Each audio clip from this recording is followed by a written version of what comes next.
Hello, everyone. Again, it's very nice to see all of you here.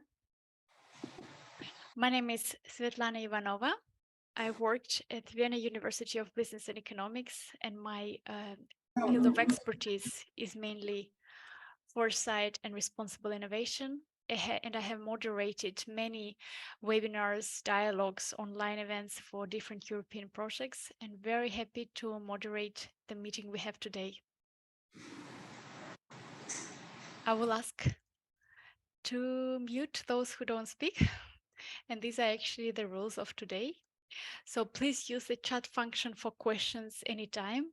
We will have 3 main speaker presentations, and during the presentation already you can write in the chat your questions, and we will come back later in the discussion part to your questions, which will be summarized and addressed to the right speaker. Please mute yourself unless you speak, because otherwise, as you heard, we can have some problems of hearing each other to avoid background noise. And later, please switch on your camera when the moderator, who is me, will address you for the questions. So this meeting is recorded. And if you don't want to be heard or seen, please consider following us on YouTube. Otherwise, we're very glad to see you here. And if you switch on your camera, the meeting can be even more lively. It's nice for us to see who is here today with us. Thank you. So this is our agenda for today. We will start with a presentation about digital solutions for responsible sourcing, the silver bullet, a variety of tools or even more problems.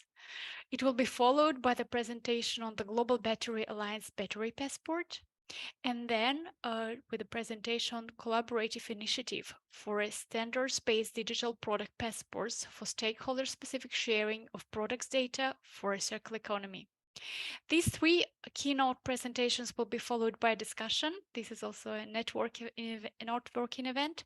So you are very welcome there to ask your questions, to share your experience. We'll be very glad to bring you into the discussion. And these are our keynote speakers for today. Very welcome to see Andre Martinuzzi, founder, head of Institute for Management Sustainability. Hello, Andre. We have Inga Peterson, Executive Director at the Global Battery Alliance, GBA.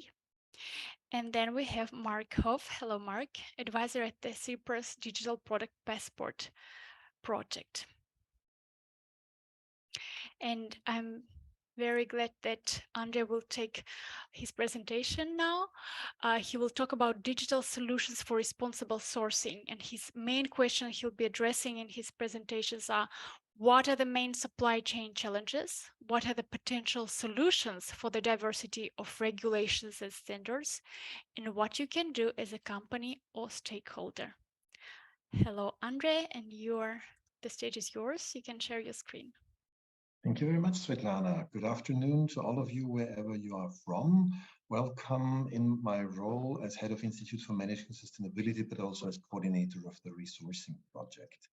Perhaps you already heard about the resourcing project. It started about 3 years ago. If you haven't heard about it before, please allow me just 2 minutes of describing the project to you so that you know in which context this webinar and networking event today takes place. The resourcing project is funded by the European Framework Program Horizon 2020 and aims at establishing a multi-stakeholder platform on responsible sourcing of raw materials.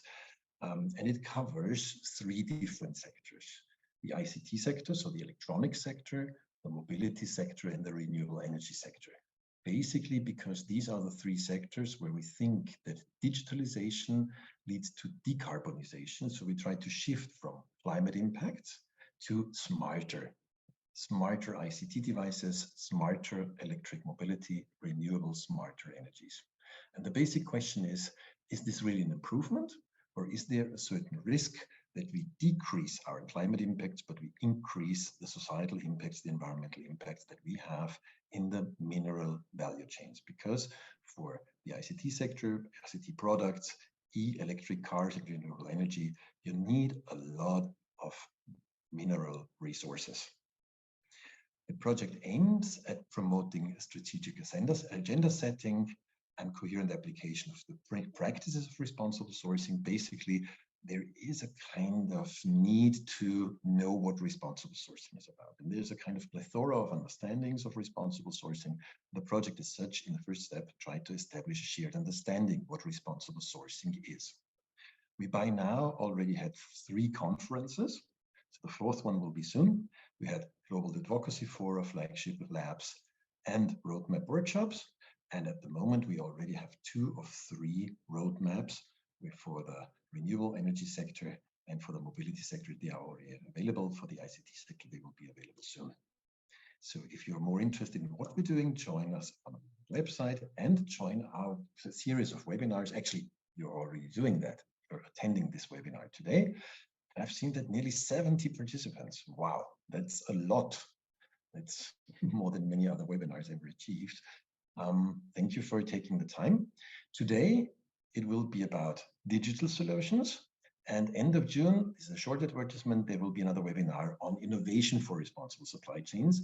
And we will have there a closer look how financial instruments, as for example, specific bonds, can be used for responsible sourcing. And on the other hand, how responsible sourcing connects with circular economy.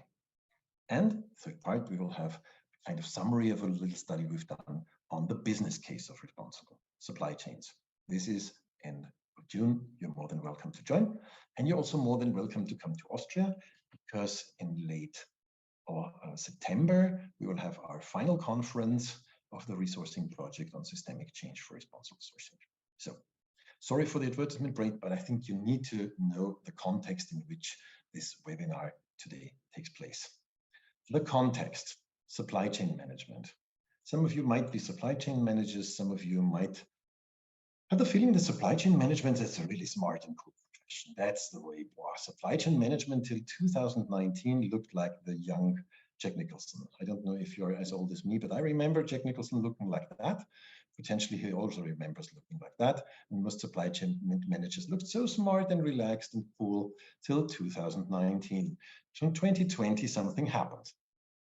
The first disruptions of supply chains because of COVID seemed like to be an eternal war on COVID, seemed like that. And supply chain managers looked a little bit different in 2020. The next year, something happened in the Suez Canal and the supply chain. It was incredible that one ship blocking the Suez Canal caused such disruptions in supply chains, and supply chain managers again looked a little bit different in 2021. And then the next year, a crazy clown did something in the Ukraine, and supply chain managers looked like that. Things changed dramatically during the last years. And actually, nowadays, we do not need to talk about responsibility, sustainability. Yeah, we have to talk about responsibility, no question in sustainability. But most supply chain managers talk about supply chains and resilient supply chains. So what are the challenges? We have an enormous complexity of global supply chains.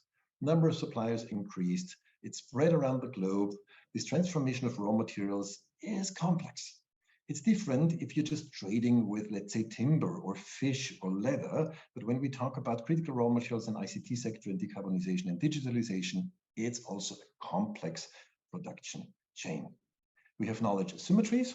So many companies just know their business-to-business contacts, business-to-business partners, but they do not know the whole system. We have, as a matter of fact, a global economy that leads to a non-level playing field for responsible sourcing, because we have very different environmental and social standards in the different countries, and leads to competitive disadvantages for front runners. If you want to do it in an environmental friendly way, in a societal responsible way, it's more expensive in many cases, and you compete with other companies, with other sectors, with other regions that do not stick to these high standards. And this is a competitive disadvantage. There is a lack of collaboration across the supply chains. There might be some, in certain sectors, chemical industry and other sectors, we see such collaborations. In ICT sector, rarely. Mobility, there are some collaborations. It's a little bit different in different sectors. However, this kind of joint innovation that would be needed, this kind of systemic innovation, is quite rare. And we have quite a fragmentation of initiatives. There are so many standards, regulations, technological solutions, that there is at the moment at least 20 initiatives that claim we are the silver bullet.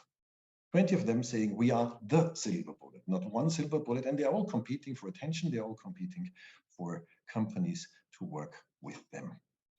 This fragmentation stems from international frameworks and standards, from regulatory efforts, from industry-driven initiatives, from society-driven initiatives. And I really don't want to go into the details of all of these initiatives. You can have the slides later on. We will publish them on our website, have a deep dive on what is out there. Whoever works in this field will tell you it's enormously diverse. Just having a look at the European regulatory frameworks, we know there is the conflict mineral regulation in force now for quite some time, and there are a lot of details about it. There is a new draft proposal for corporate sustainability due diligence. There is the ongoing trialogue, and there is a Critical Raw Materials Act. So we know, at least on European level, there are a lot of different initiatives. And when we talk to companies, these companies know that the effort for monitoring, for quality control, for reporting about supply chain due diligence will dramatically increase in the next years. There are national regulatory frameworks. We all know that France and Germany and Norway took a leading role. In some other countries, there are currently some policy debates. The question is this the coherent system then all across Europe? Yes, it will be. There will be a minimum standard, but some countries will perhaps have higher standards than on the European level. This kind of mix of national, EU-wide, international regulation leads to a broad diversity of voluntary standards and certifications that share the same purpose, but might be different regarding the geographical area, the supply chain stage, the sector, the sustainability aspects. And the problem is when you are a supplier, let's say in the automotive sector, and your customers are different large companies, let's say Audi and Ford and a third one, they might ask you to follow different standards, different regulations, to report about the same issues, but in a different way.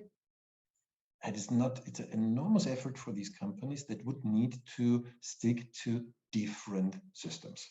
So it's often difficult to decide for the large companies which standard to choose, and for the small companies or for their suppliers, they're forced to adapt to even different standards. So that's quite inefficient. On the other hand, we are in the beginning of such a kind of market that emerges now, that uses different technologies, that uses different due diligence audit mechanisms. Yeah, and you could say, okay, let's wait 5 more years, but you cannot wait 5 more years. You could also say the market will solve everything. Let's give all these different initiatives a chance. We will see what survives, survival of the fittest, evolutionary principle. But in the meantime, there's a certain risk of a technological lock-in. So what we would need would be solutions that are cost efficient, that are smart, that include financial benefits, and that also prevent fraud. And we've been told by some corporate partners that you might get some certificates which are just made by Photoshop. You might get some audits by auditors who are no longer allowed to audit according to a certain system. And we were told even about a mine somewhere in Latin America where there are 2 mines. One is a certified mine, one is a non-certified one. They dig out the ore from the non-certified one, put it into the certified one, dig it out a second time.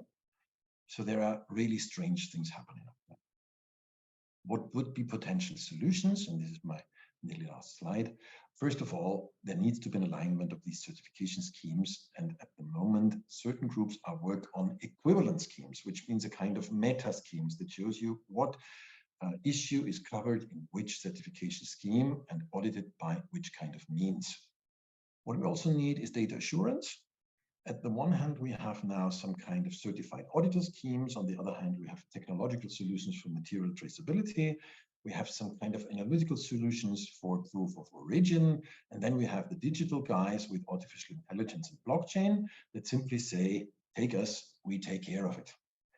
Problem, at least to my interpretation, to my perception in the last 1 or 2 years, was that the blockchain guys are just a kind of digital delivery system, similar to a kind of Amazon system that delivers data boxes from one company to the other, but they do not dare to check what's in the box.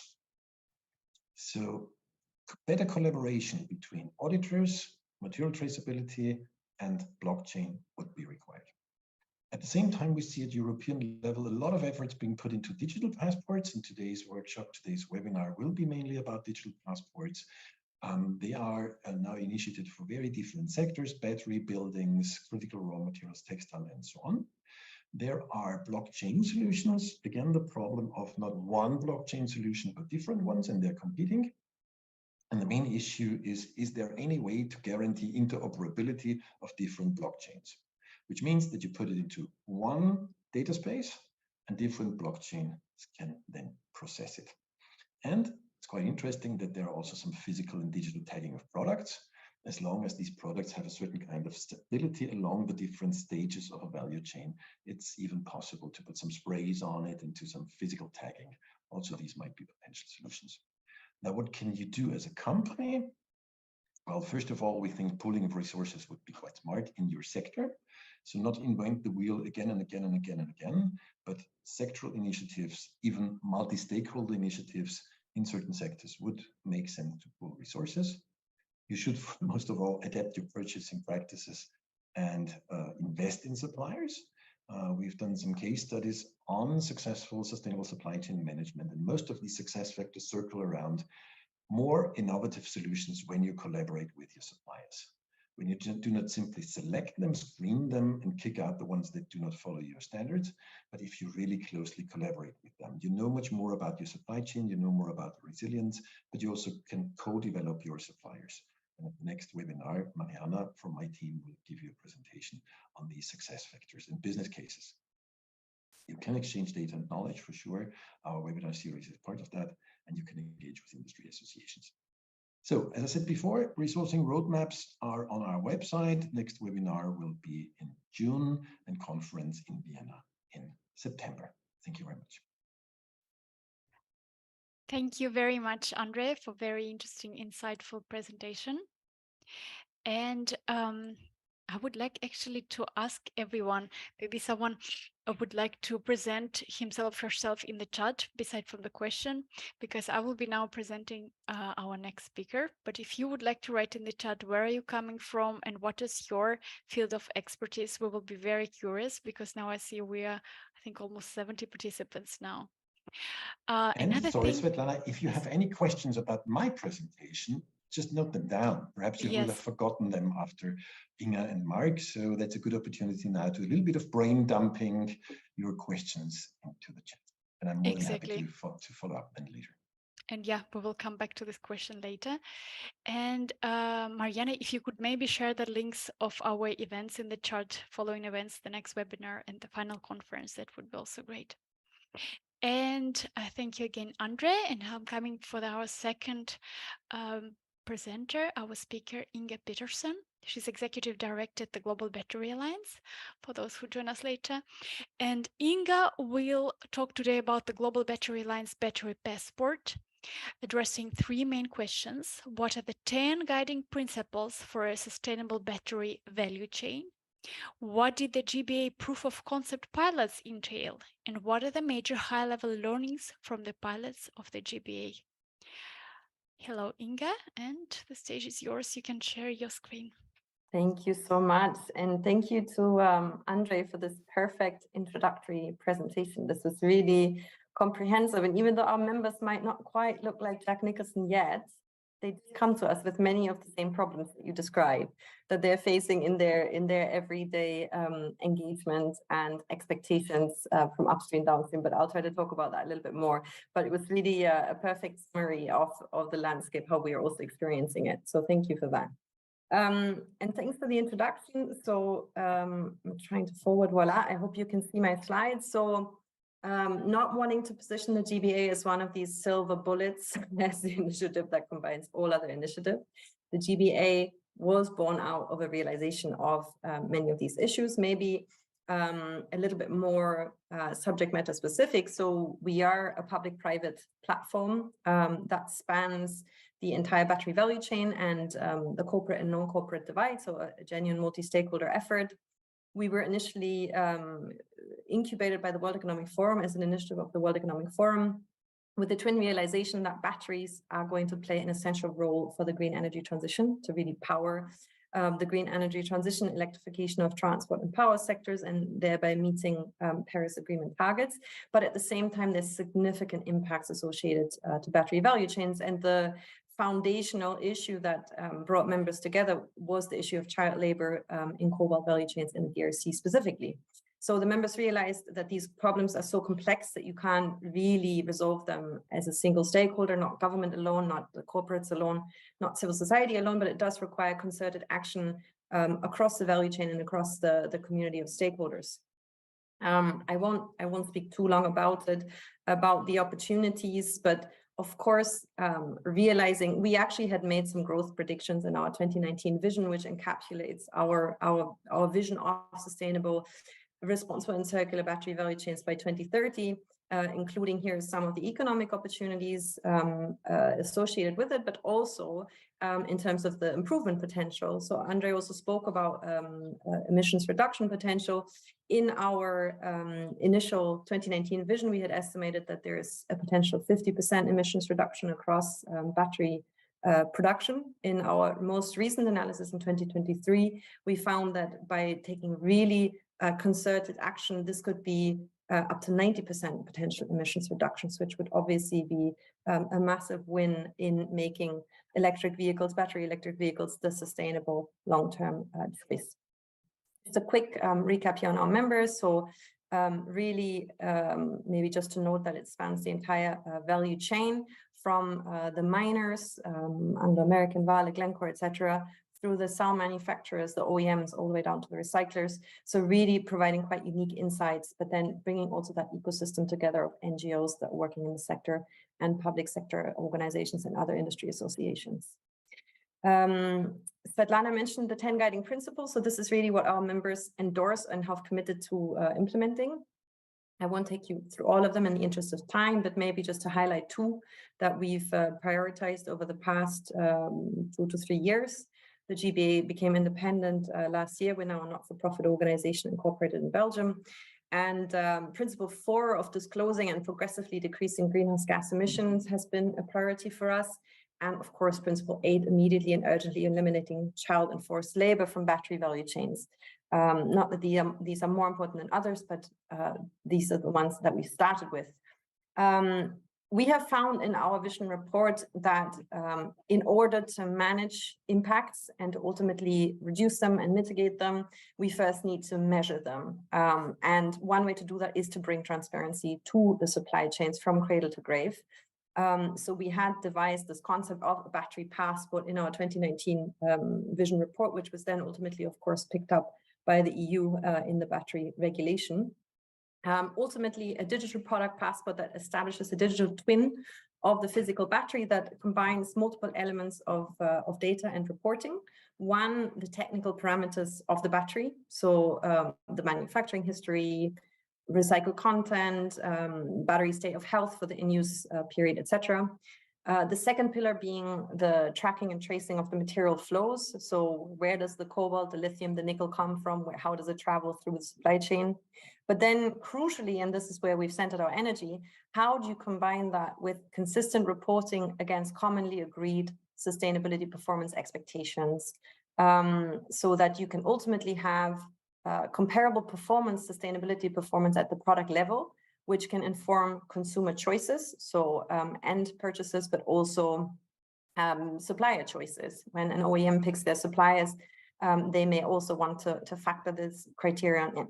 So the idea of the battery passport of the GBA is ultimately to benchmark data at the product level against these key performance indicators and to issue a quality seal, which will ultimately help consumers understand this complex environment of existing standards that Andre has also alluded to into a measure of trust and a trusted seal of quality, which may inform their purchasing choices. So in order to show that this can actually work in practice, and also really taking a more pioneering spirit that we can only learn by doing, we wanted to show that we can actually assemble cradle-to-gate value chains. So we've worked with our members on 3 separate cradle-to-gate value chains from mine to OEM with Audi and Tesla across 3 different battery products. And we've had this material tracing for partial value chains, so for lithium and cobalt, not for all materials in the battery yet, and had that integrated with consistent reporting against these so-called rule books that we have developed for the battery passport, the human rights index, the child labor index, and the greenhouse gas rule book on how to calculate the battery carbon footprint, to then in the end have actually differentiated scores on how these products compare based on the responses of the companies that have reported against these indicators. So we were happy to work with these three, and you find all this information on our website as well as a summary report. What was maybe just a couple of things to highlight, which is interesting from our experience, that the upstream, the mining companies are already very familiar with sustainability reporting initiatives, etc. And so is the downstream, because they're customer facing, the OEMs. But for us, the real win in this exercise was to bring the midstream on board with this, so the battery producers. And we managed to engage CATL, LG Energy Solutions, Samsung SDI, so representing over 50% of global market share, and to establish these differentiated scores. So of course, I need to highlight that at this point, for the proof of concept purposes, and in order to sidestep quite complex negotiations of non-disclosure agreements, etc., we work with self-reported realistic data based on this. So for sure, for this concept to hold water and to actually be a trusted measure of information, this needs to be supported by the relevant data governance, by data assurance frameworks. But we did at this point want to establish that it actually works, that the data flows, the information exchanges, and this comparability works. Maybe anecdotally, one of the OEMs that participated, thanks to this exercise, despite the limited scope, actually for the very first time established the exact origin of the cobalt that they were sourcing, so the exact mine site in the DRC where they were sourcing from, which then already triggered due diligence that they previously did not have to apply because they had not established the exact mine site. So even though it's very limited scope, it has already shown the impact in terms of accountability for the supply chain, which we find encouraging. It was quite well received. It was the sort of world's first battery passport. So we saw a lot of interest also from other industries, or, could this actually be applicable to the entire car? Could this be applicable to solar panels, etc. Which again, is maybe a sign of a trend that we're really moving into this direction on product sustainability reporting and transparency, which obviously will require the collaboration of these IT solution providers. I'll finish just on a couple of sort of high-level learnings. And again, I don't want to go through all of this. We'll share these slides, and I'm happy to respond to any questions, but you will find this also captured in our report. Maybe just to highlight a few. So on the ESG reporting, indeed, the concept of standard equivalency is critical. So we've already indicated that in the child labor and human rights indices as they've been published, that we would like to integrate commonly accepted standards that are already being reported against and certified and audited, so that companies could almost receive an automated score if the data assurance frameworks are judged equivalent. What's also really, really important is this question of data governance. I think that's very important for today's conversation. Of course, there needs to be regulatory guidance on, what actually constitutes commercially sensitive information, whereas what could be considered public interest data. So ultimately, the reason we've put forward this battery passport concept is as a means to an end, not an end in itself. So not as a box ticking exercise, but to actually improve the impacts on the ground. So there is legitimate interest from civil society, from NGOs on how these companies are performing and who is doing how they're performing against different performance indicators. So it's very important that the actionable information is also made accessible to these companies, whilst of course maintaining the integrity of actually commercially sensitive information. And these rules do not really fully exist yet, and I'm sure Mark will speak about that as well a little bit. When it comes to the sort of point 7, I think is also quite important. Is that we find that the IT instruments, in terms of the readiness for this, we've experienced a high degree of readiness, but it's more the business readiness in terms of streamlining procedures and operations with this, and really the absolute critical importance of establishing an ecosystem that is based on interoperability and of a globally interoperable system. So we are not looking at it from, establishing a sort of EU compliance instrument with the battery regulation, even though Europe might be ahead in terms of the regulatory trend, but how do we establish pathways and a set of overarching rules so that we can have Chinese battery passports speak with US battery identifiers in the future, which may also be legislated, and the European regulations. So maybe just finishing on the importance and the value of doing this in a multi-stakeholder environment. I think this has been the key factor for us to succeed. It was really a complex undertaking that we tried to engage in, and to get companies to volunteer information that has not yet been required, or that they were not yet forced to report.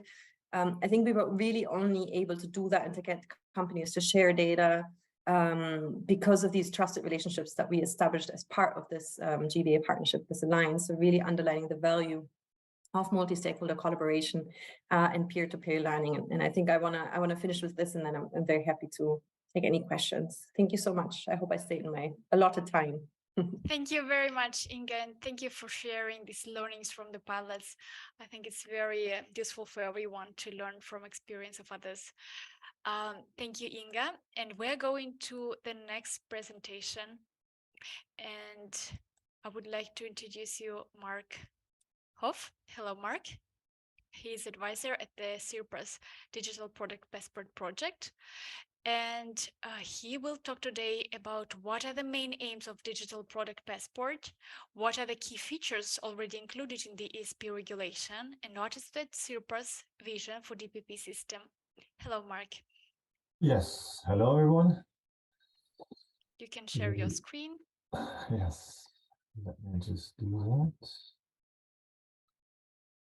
That is not the right. Here we go. Perfect.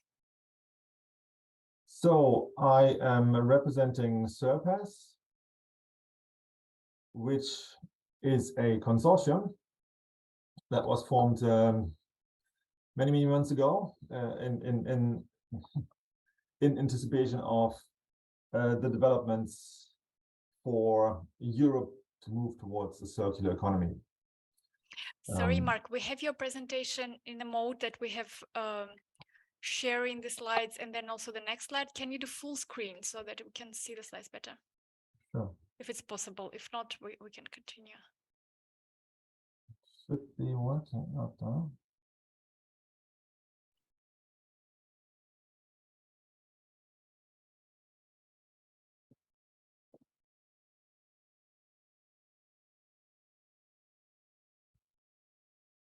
Is it not working out? No, not yet. We don't see any shared screen. It was just the wrong screen that was shared. We saw your the management screen. Okay, I see. If you shared one screen now, share the other one, and then it will be correct.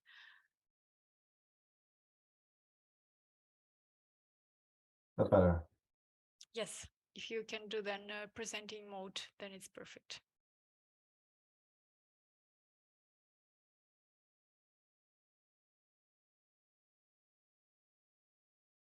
Oh, is that better? It's like before, but let's continue this way. Apologies, don't know why that happened. No worries, no worries. So this program was funded, is funded through the European Commission, and we started actually working in October 2022 formally. And it is a very fascinating and multi-stakeholder approach driven, highly intelligent work.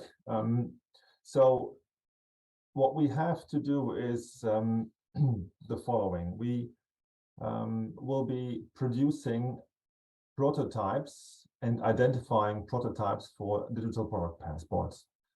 And why is the EU doing that? It is what Andrew and Inga already alluded to is the move to be more transparent and move towards a circular economy. And The consortium currently consists of 31 partners, and we are looking very specifically at batteries, at electronics, and textiles. It is partly academic driven, and it's partly commercial driven, and it's partly technically driven, and also academically. And so this group is constantly sharing thoughts, discussing internally with the stakeholders, but also externally. So we are in regular contact with the Battery Pass, for instance, GIZ, IOTA, World Business Council, and many, many more. We kicked off the work with the aim to reach a consensus based on stakeholder input, and that we define how does a product passport look like. And it's not so much that we are supposed to start from scratch. No, the aim is to identify prototypes which might or might not exist, but can be used throughout all sectors and industries. Key thing is here, the battery passports, the textile products, and in the electronic space, but also in the concrete space, for instance, there's many products around, but we need to be clear, and it's a bit dynamic at the moment. How does the infrastructure look like? How do the different passports work? So it's our aim to look at that interoperable space and compare it to which standards are out there in the European Union. And more importantly, how does the infrastructure and the architecture look like? The general elements that should be included in a passport should enable the tracking of raw materials and enable manufacturers to create products. And with digital twins, obviously, the life story should be tracked. Here, the key is the attributes and elements and the data in any given product passport should be readable on an as-a-need basis to the remanufacturers, the recyclers. So it should be easy for the entire value chain to benefit from the data in the passport. There is a compliance aspect to it, and there's also the consumer aspect. So all of these stakeholders will have to be able to have access to the passport in a certain way. And let me stress again, it's key from our work to distinguish between the actual system, which standards, which protocols are existing. Is it a QR code? Is it a chemical substance that can be embedded into textiles? We need to be clear on the data processing. We need to be clear on the data storage, and obviously security and privacy. And on the other hand, it is actually what data should go into a product passport, right? And so what is mandatory and what is possible? And again, to what Andre said, is we don't want to create, or this exercise shouldn't create whatever, a digital twin that costs more energy to be used than the actual products. So how much data should be included, that is still not clear, but in any case it will be aligned with, for instance, the eco-design regulation. And this is just a few examples here how it is already aligned in terms of the forthcoming ESP regulation. The need to know bit, let me stress that is will be specified, but this is a key component of also the product passport. And what Inga said also in terms of the green claims directive and liability issues, whoever is putting that onto the market is responsible for making these claims and making sure that the information is accurate. And again, our work is meant to mainly address these 6 pillars here. So that's the upstream suppliers, that's the brands and manufacturers, that's the retail, the users, and in what way this is going to be addressed, and in what way these pillars will have to be strengthened to help moving towards a circular economy is part of our work. But we are just half year in, and again, we have identified more than 200 potential solutions for product passports, and it is clear that there's many great ideas out there, but it needs to support the move to a circular economy in a wider sense, and it should make products more sustainable. That is the intent. And one more thing, we will publish results on a regular basis. The work's actually finished in 2024, and the information system aspect is key here, right? So data should be decentralized, interoperable, and the European Union also wants open standards, open source, while the different data should be on an as-need basis and permissioned access to data systems. And again, and that's our pledge to you as well. If you have any ideas or are aware of certain products, make yourselves heard. If there's any solutions out there, they should be able to be adapted. And our plea is also to not only focus on compliance, because we live in an age of digitalization, which is great, and every sector and every player should be able to include other data or other non-compliance related data, right? So this is my Surpass overview, and I've been through this already. Let me just stress that again, looking forward to hearing from you, either via the website or using this platform. And this is it from my side for now.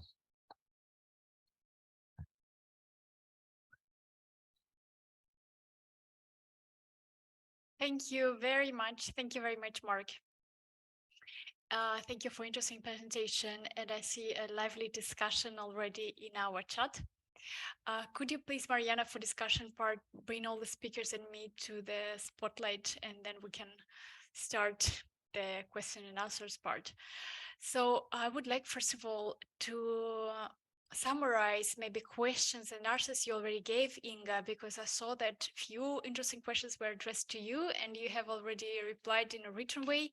But if you quickly give us a hint, what was it about? Because maybe a lot of participants listened the presentation and couldn't follow the chat. Would it be okay, Inga? Sure. So there was one question when the GBA would move from proof of concept to being fully available. We are basically working backwards from the 2026-2027 EU timeline, but there are a number of contingencies. So just to put it into perspective, in terms of the GBA battery passport journey, we're probably 10% of the way there. So, you know, lots of initial learnings that we've gathered from this proof of concept, but there is still lots of work to be done. We've actually just launched a request for proposal for professional services firm in case there are any of the call to help us with this next phase of actually developing the next wave of indicators and how they correspond to this emerging standard landscape, to help on this ecosystem approach that we're pursuing. The concept of the quality seal, the scoring methodology, which in itself is very complex in terms of having meaningful results. An end consumer should not see company by company scores necessarily, but how do you aggregate this in a way that it's weighted by salient risks and still gives a meaningful outcome? So these are complex questions which require time and investment to work out. So, yeah, there are a couple of contingencies there, but this is what we're working with. We're about to move into this phase 2 from research and development into product development phase. I also responded to a question on battery state of health, which is extremely important, but which is not necessarily within the core competency of the GBA and our members, because this, first of all, is highly likely to be regulated, what the actual requirements are. There's also security dimensions related to this, again, where the GBA is not the right competent organization to deal with this. So we're actually focusing our efforts on the upstream, on key sustainability performance indicators and parameters from cradle to gate and the end of life. Whereas, of course, the system for the battery passport needs to be coherent and a closed loop. But at the same time, when it comes to actually elaborating this holistic definition of sustainable battery value chains, we've actually made a specific decision to exclude this in-use phase and battery state of health questions. Thank you. Thank you very much, Inga. Thank you very much. And we would like to ask everyone else if you have some additional questions to any of the speakers. Maybe if you can even in the chat, you can even write to whom you're addressing your question. And then you can write it in the chat at your name of the expert you're addressing, and we will bring you in to the panel.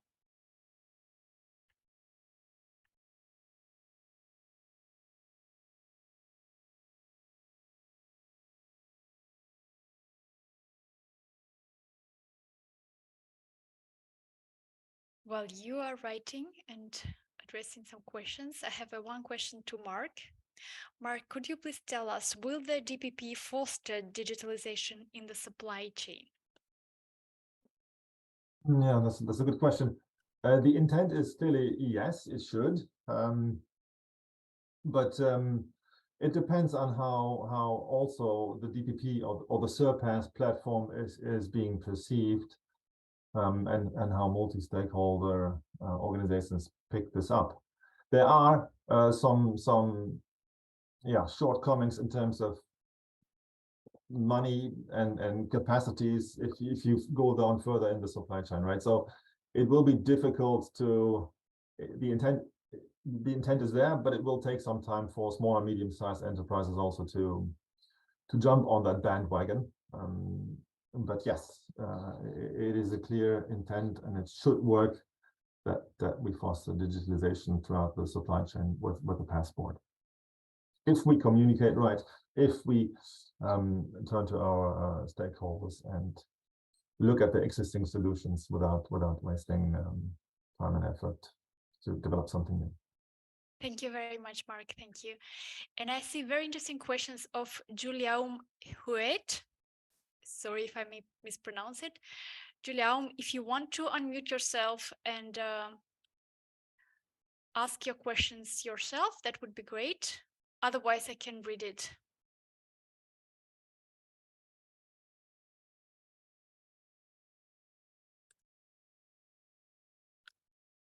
I think that Julian cannot unmute himself. So his question was, what about the Jevons paradox? Do you have data on the fact that these optimizations are not offset by an increase in overall volume?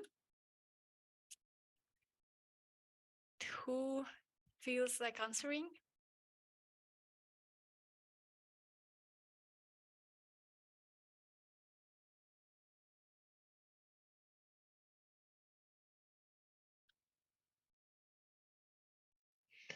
There is actually another question of Julian, who is asking also, have you looked at the anticipated bottleneck on the sourcing of raw materials, since there is an upstream consolidation movement happening on precious metal worldwide?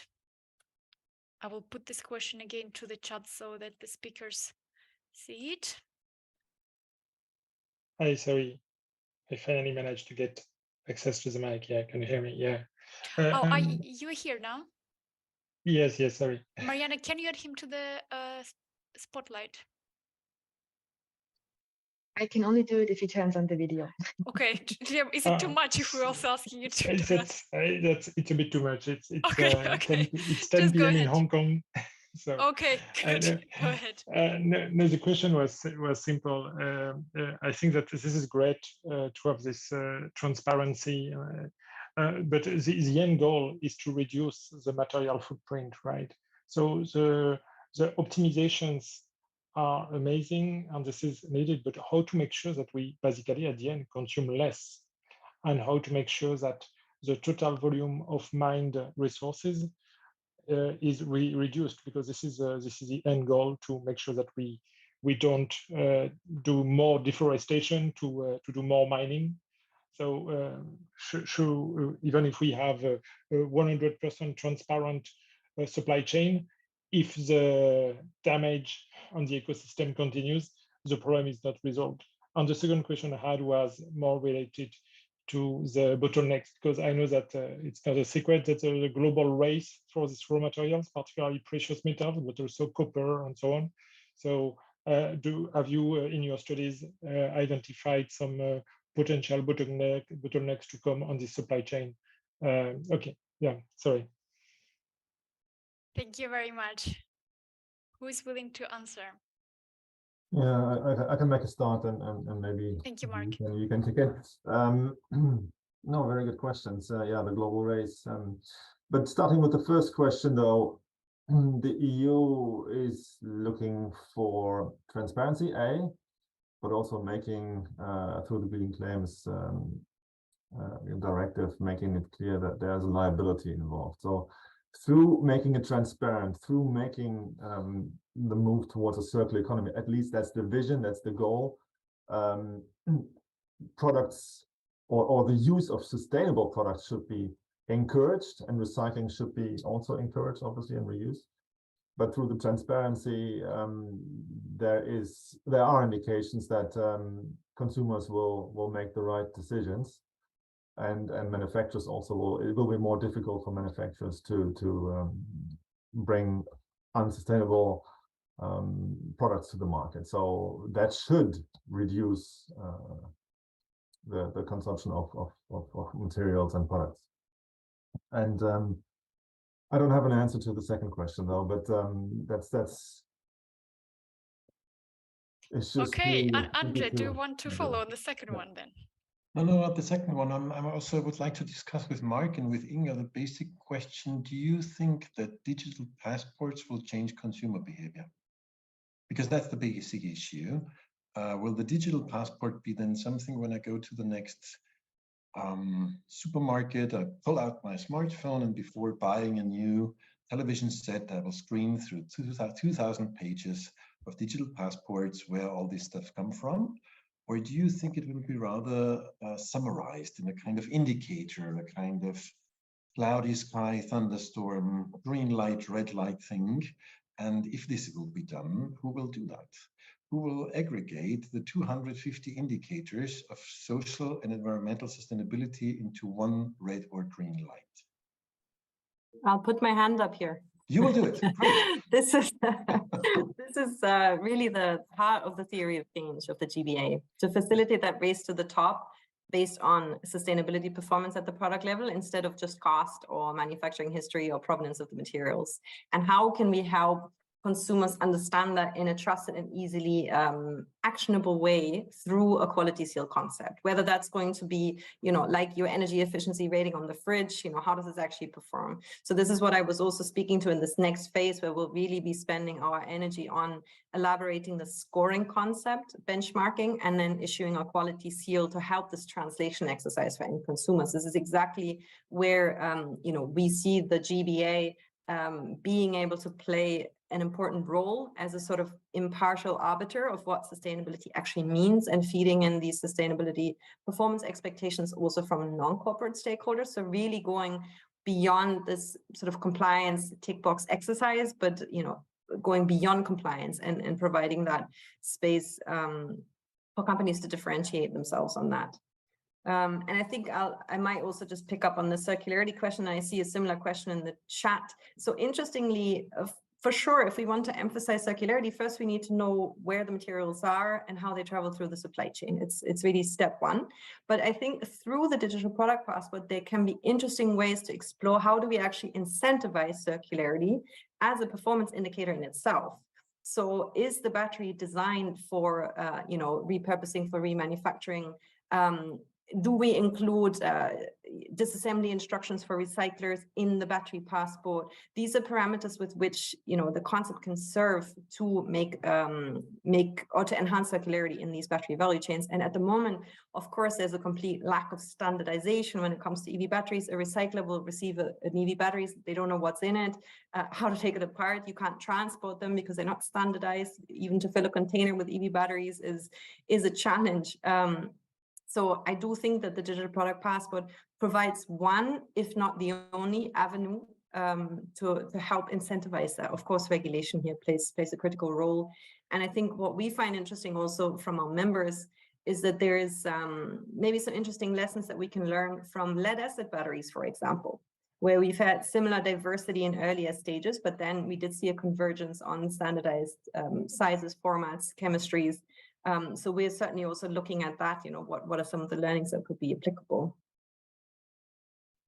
Thank you very much. And maybe just two words from my side. There's already so much data available, right? Whether that's correct or not, that's another thing, but there will be even more data available down the road. So if we are able to use AI wisely, artificial intelligence, then this might help us to aggregate all that information and make it also more transparent and more customized to each user, right? So, but and because the interrelations between all the suppliers and the consumers are very complex, and also believe that AI supported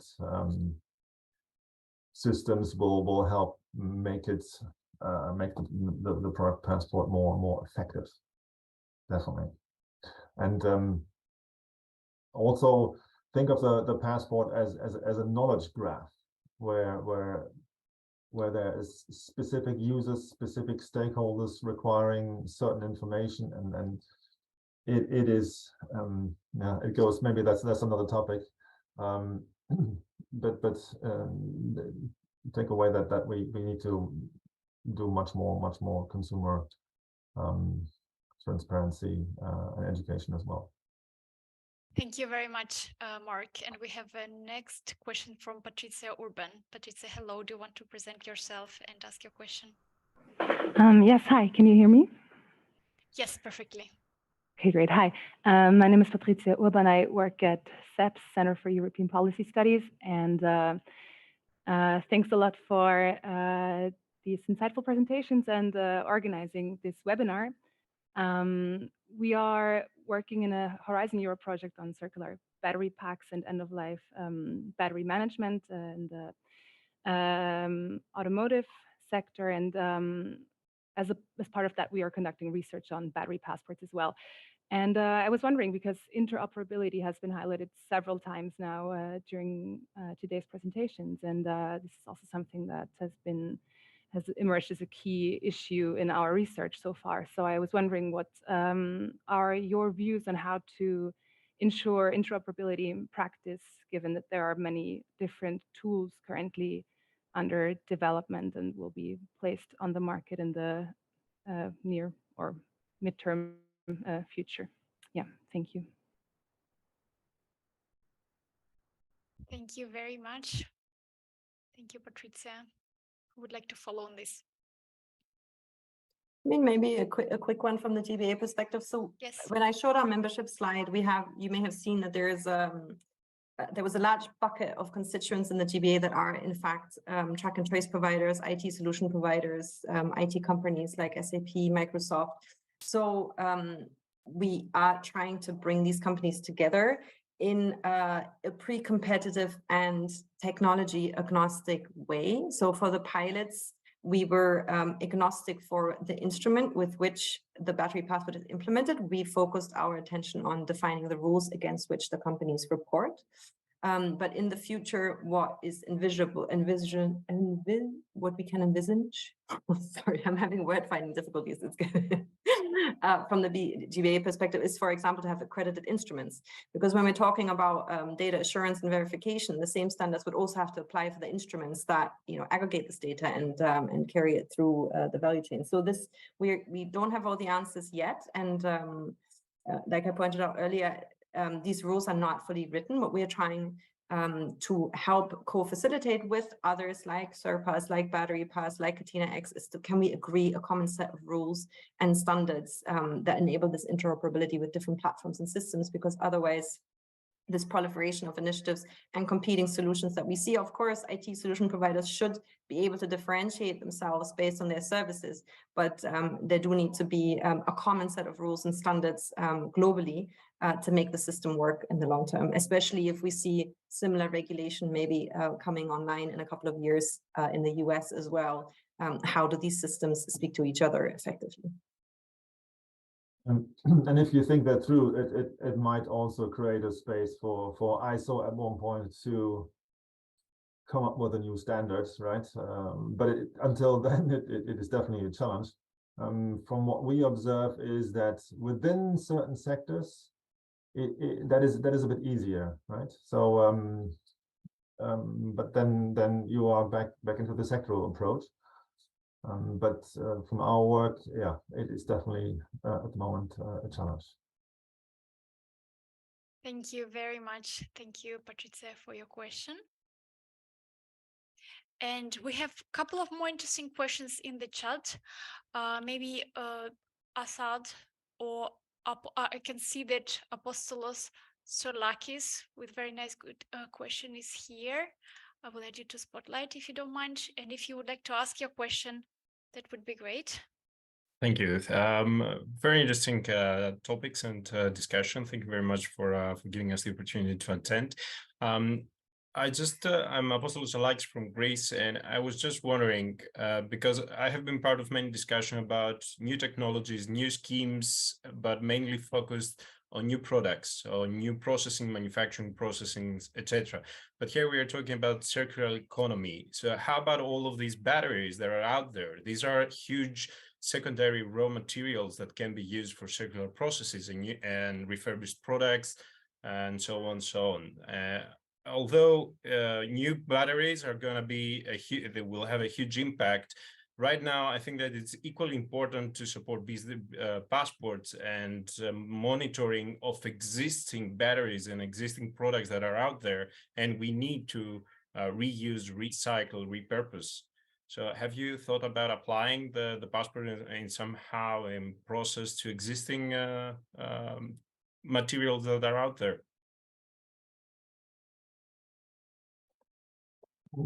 Yes, we definitely have.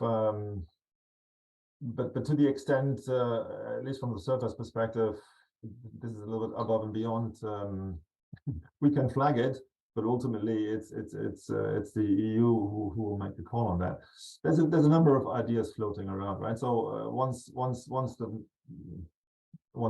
the batteries have been recycled in a sustainable way, then you restart that material and you give it a clean label. That is one approach.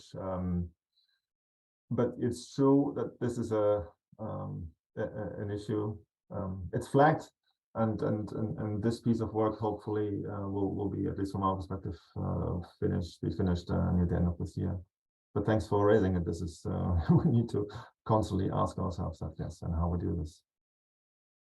Yeah, definitely a super interesting question. It actually makes me think of the gold sector and the question of recycled golds and grandfathered stocks, and what is the actual more sustainable product.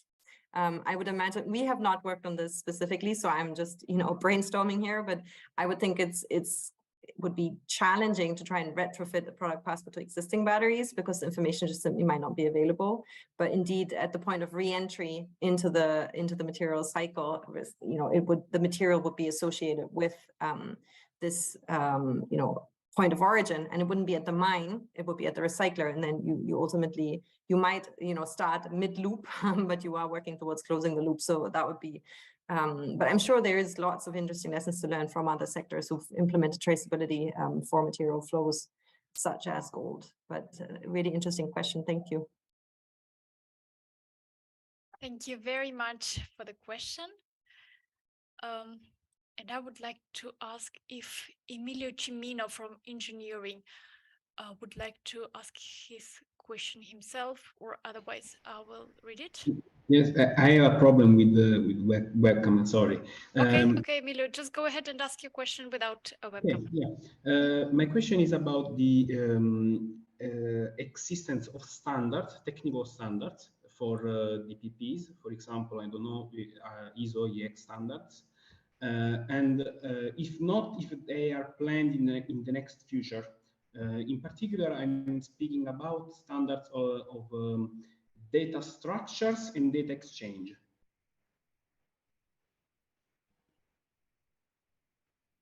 I'll make a start. It's a yes and a no answer. But this is probably too detailed, at least for me. But our working group on standards should be best poised to answer that. But it's also the discussion and your engagement that keeps this discussion alive. But let's and from the Serpa's perspective, we'd be interested to hear more about that from you, maybe offline with the experts. Okay, thanks.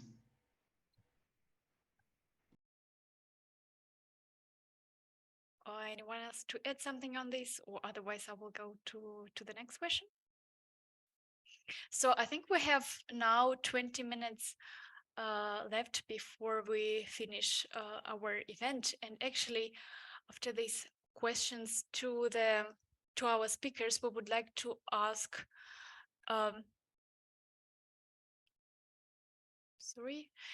if you would like to share your experiences of you, if you would like to present yourself or summarize in the chat, what are you working on, what are your views, that would be also great. So maybe not the question, but the experience you would like to share with us.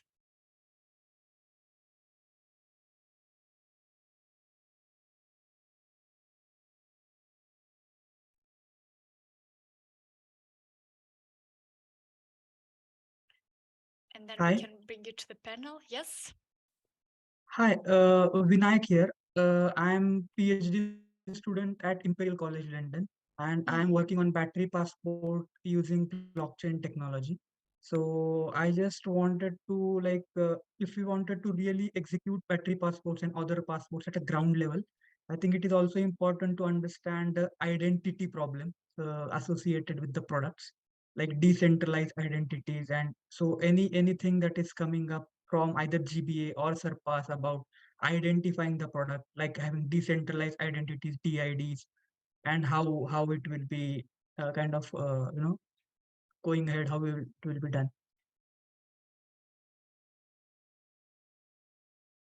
Was it clear, the question, or do we need us to repeat?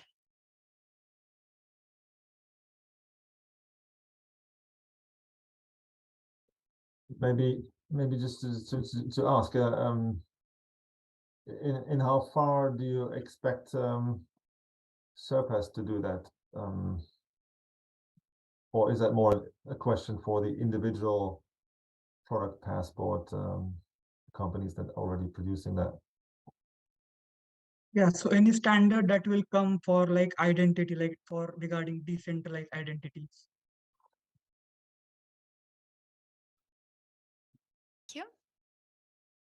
Yeah, it's difficult to have an assessment on who will actually create these standards and when this may happen. I think everybody is watching that space. At the moment, it is indeed, from our experience, it actually varies by IT solution provider to IT solution provider. They actually differentiate themselves partially based on this, whether it's decentralized system or how they, where the data resides, etc. I think there's some more advanced concepts coming forward also from Katina X on this, who are working on also digital product passports, but applicable to automotives and different components. But you may want to look at that. They've recently published some guidance for standards that they would prefer.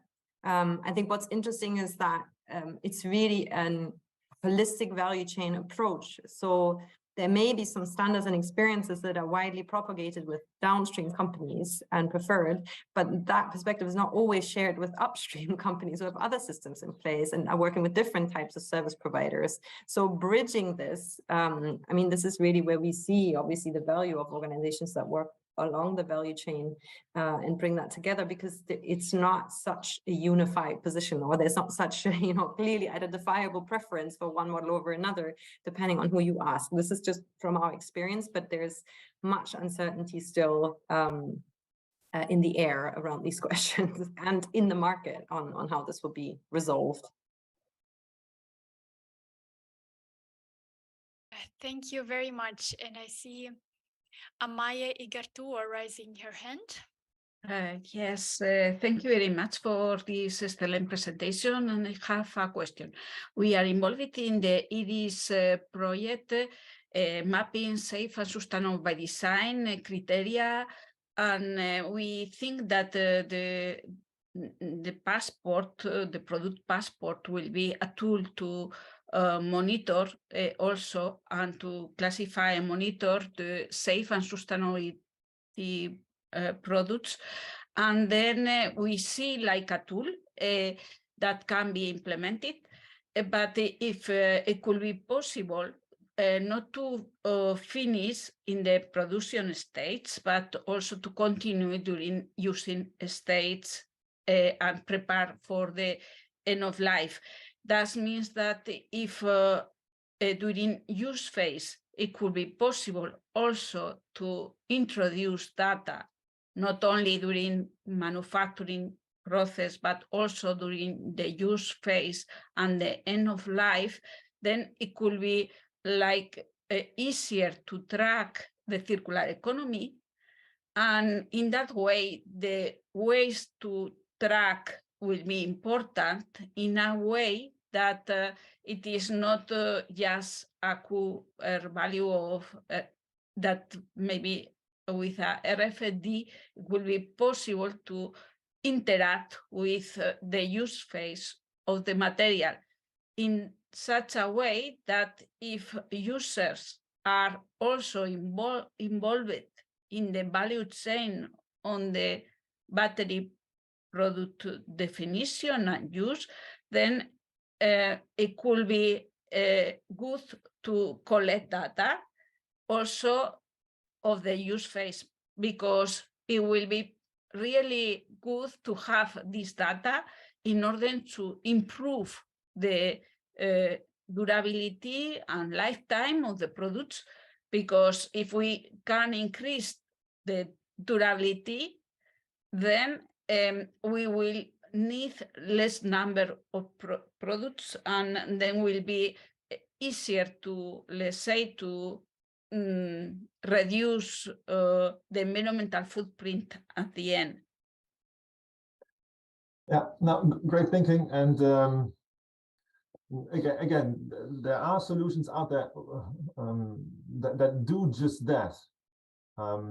It's mainly in some textile sector, but mainly in the automotive sector on a pass-by-pass basis and aftermarket data. But the amount, the current models or the current systems are too energy and money intensive, so to speak, to track all of the single factors in the use phase. It's from an AI perspective and from a tracking perspective later on, that's fine, but generating that data and interconnecting them, it is part of our job. And there's a second part to Surpass as well, which will be looking at that next year. But aside from that, it is a journey, right? For the use phase, we need to learn how we can efficiently include these data. I fully agree. Thank you very much. Thank you, Amaya, for your question. And I see another question from Julian, who is asking, how will you impose these standards and passports to Europe larger suppliers if US and Asia, and how in US and Asia, sorry, and how will the control happen at scale? I mean, maybe from the GBA perspective, we're not, we cannot impose any standards. We're a voluntary initiative. So ultimately, it'll be regulators that will impose standards. I think to give you the example of the greenhouse gas rulebook, what we're really trying to do is to have a globally applicable framework on how to calculate the battery carbon footprint at the product level. And to, to set out what are the rules for primary data collection, at each step of the value chain. But then in the recognition that you may need to present the result of that calculation in slightly different format to different regulators. So already if you open the greenhouse gas rulebook, you'll find an annex where our formula is translated to be compliant with EU regulations. We would hope that, there would not need to be 25 different annexes, but ultimately, can we all agree on this overarching concept of how to calculate this rulebook? But then in terms of imposing these standards, certainly voluntary initiative will not have a role to play in that. The only thing that will be within our impacted domain is how to assure that companies that are reporting against our voluntary sustainability performance expectations, that this data is assured, verified, audited, etc., before we issue any type of GBA endorsement or quality seal. So from that perspective, we'll be, bringing out our own proposals on how this may be assured. That's just, from my side. Yeah, same for us too. We are just the tool provider, so to speak. But what you will find if you look at other initiatives, how it has been in the past, that the value chains are rather complex, and even if the EU imposes, let's say, green claims, so for products sold in Europe, if you look at a global value chain, you will automatically, indirectly address producers in North America or Asia Pacific. It's very similar to the UK Modern Slavery Act too. Indirectly, a number of years ago, we all had to comply to that, even though there's no direct relation to the local regulations. So I think it'll evolve. Let's put it this way. And it should not. Anyway, we'll watch that space. It's an interesting one. Thank you. Thank you very much, Mark. And we have 10 minutes left, and we actually have the last question. We were wondering, since this topic is seems to be very topical actually, and are you interested in collaborating in future activities or projects? Please briefly mention what you're interested in. We will ask you to describe your suggestion.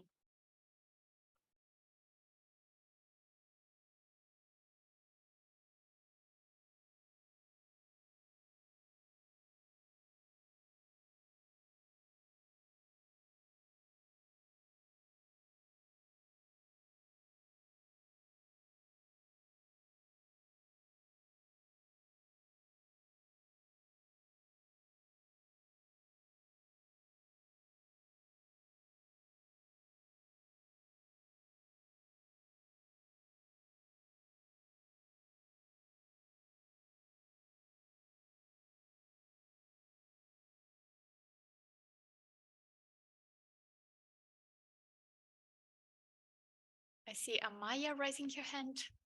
Amaya, please go ahead if you want to switch on your video and tell us what you think. Yes, we are, as I mentioned, working in safe and sustainable by design and activities, and then also we need a traceability and common understanding of how to track and value the sustainability of the product and processes, the safe and sustainability. Then the battery passport is a tool for us to achieve this. And of course, if it's possible, also, as I mentioned before, including the not only the production, but also the use and end of life. then for us, it will be really very good to try to match these two things in parallel, because the battery passport will be a tool to achieve our goals in a common way, in a better way. Then, because the tracking of the data, the lack of data, could be solved with the battery passport if we do in a harmonized way for all the products and processes of materials and chemicals.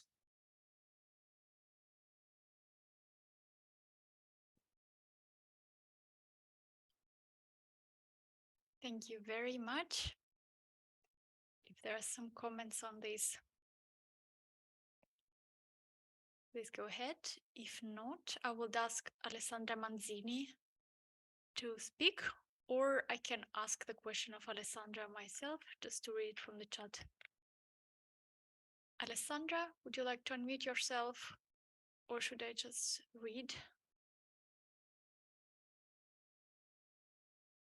Okay, I think Alessandra cannot immediately start the video. She's writing me. So I will ask you a question. Alessandra Manzini from 2BOSS project says that my experience is that while searching for material flows and reconstruct very complex supply chains, I found out that the online market for advanced materials still remain mostly based in China, and every materials are coming from different parts of the world. How do you think the battery passport could change over system of values such as the ones driving China or Russia role in globalization?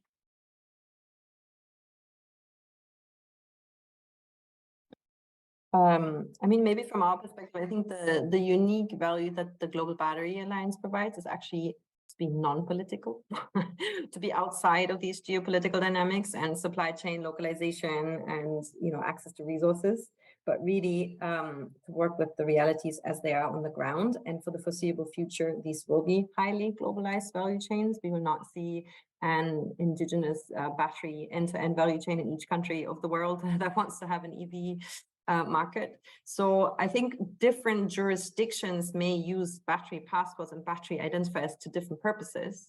So for example, if you look at the IRA and some of the provisions under that, a battery identifier could serve to show the provenance of the materials and secure certain tax credits, for example, that are planned for under the IRA. Which may address your question to some extent, but I don't think it's the role of the battery passport itself to try and sort of redirect or influence any of these dynamics. I think it'll be really, that's a political question, and that's outside of our domain. Yeah. Yeah, I'll echo that definitely. But there's still something to learn, right? So if you look at other markets, and that's why the systems are open, if there's good approaches, we should stay in close communication and contact to make sustainability, so to speak, happen also and on a global scale. Thank you. Thank you very much, everyone. I think we have time for 1 minute wrap-up sentence from each speaker, and then I'll do a short announcement, and we will be closing the event. It's almost 5. Who would like to start with one sentence to close? Andre, would you like to say something? Well, I think just as a kind of perspective, we are currently trying to trace supply chains. And I think supply chains implicitly mean they're long, they're chains, they're straightforward, and they're not really complex. But if we think about systems, if we think about whole systems, it's much more complex. They're dynamic, and they're webs, they're systems, supply webs. I think that's the basic challenge. And these systems, we need to close loops. That's all about circular economy. So I think all this idea of a supply chain is one archetype, one narrative, one frame, but saying we need to close cycles brings a much more attention into on product design, recyclability, the different R's of circular economy, so repair, refurbish, reuse, and so on. And it's also interesting to see that in certain sectors, secondary raw materials are perceived as of lower value, and that's clear because they lose certain product qualities, while in other technologies and certain substances, secondary raw materials are even more valuable than the primary raw materials. It's very funny, but I learned this a few weeks ago, talking to companies working with certain metals. They say the secondary raw materials is even more precious, not because of markets, but because of product quality. And so I think there's a certain trend that in some areas, the recyclers will not be, and the smelters will not be very happy to provide data on the share of secondary raw materials, because this implicitly says lower quality, while in other areas it's quite easy to do. So I think expanding this whole idea of transparency to whole systems and to circular economy, I think that's very interesting for the future. Thank you. Thank you, Andre. Inga and Mark, any closing words? I feel like I've spoken a lot, so I'm not going to add. And you were so more. good answering here and then answering in the chat. I'm impressed. You know, we're women, Svetlana, not to discriminate against anybody. I have 3 children, so you know, you just learn to juggle multiple things at the same time. No, I think just to maybe close with an invitation that, you know, we are in a really critical phase to make this a reality, this battery passport, and to make it a means to an end to actually have an impact on the ground, on the issues that we're working on, be it child labor, human rights impact, environmental impacts. And for that, you know, I'd just like to issue an open invitation to help us define what good sustainability performance actually should look like. And, you know, we collaborate with academic institutions, with NGOs, civil society organizations, public sector. So do get in touch if you want to find out more. We really have an open door policy and think that we can only solve this together. Thank you so much for having us. Thank you, Inga. Mark? Yeah, same for me. I'd also like to stress that invitation and your voice should be heard. Definitely. Also, Surpass is a platform for exchange and dialogue. There'll be a more detailed Surpass 2 project down the road, which will hopefully address more of the questions that some of you had. Will AI help us solving these complex sustainability issues? That is one of the questions I have, but should we be afraid of that?